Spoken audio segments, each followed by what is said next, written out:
Sport Actu, c'est l'actu sport. En ce dimanche 7 août, que s'est-il passé? On démarre avec du football, suite de la première journée de Ligue 1 Uber Eats. Les champions de France en titre parisiens ont idéalement lancé leur saison en s'imposant très largement 5-0 face à Clermont. Les Parisiens prennent donc la tête du classement grâce à la différence de but.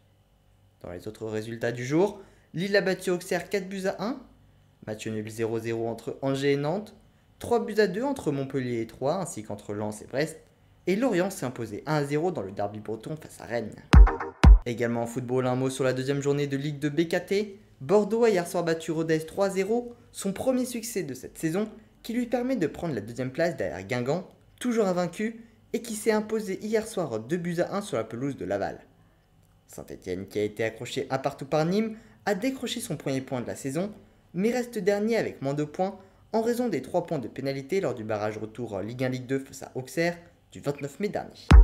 On passe à la MotoGP avec le Grand Prix de Grande-Bretagne. Parti en pole position, Johan Zarco a chuté et n'a pas terminé la course.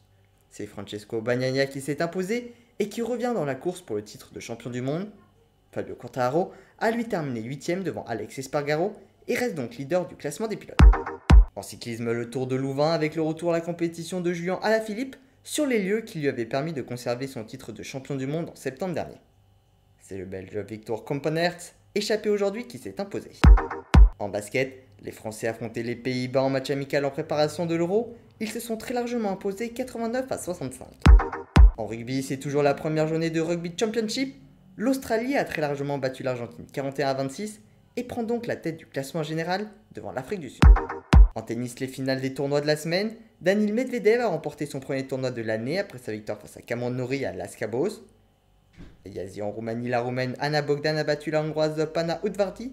Et dans la nuit sur le tournoi de Washington, le Japonais Yoshihito Nishioka, victorieux de Andrei Rublev en demi-finale, affrontera Nick Kyrgios.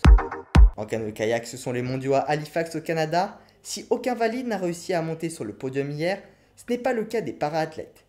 Nelia Barbosa a décroché l'argent sur 200 mètres catégorie KL3 et Rémi Bouillet le bronze sur 200 mètres catégorie KL1.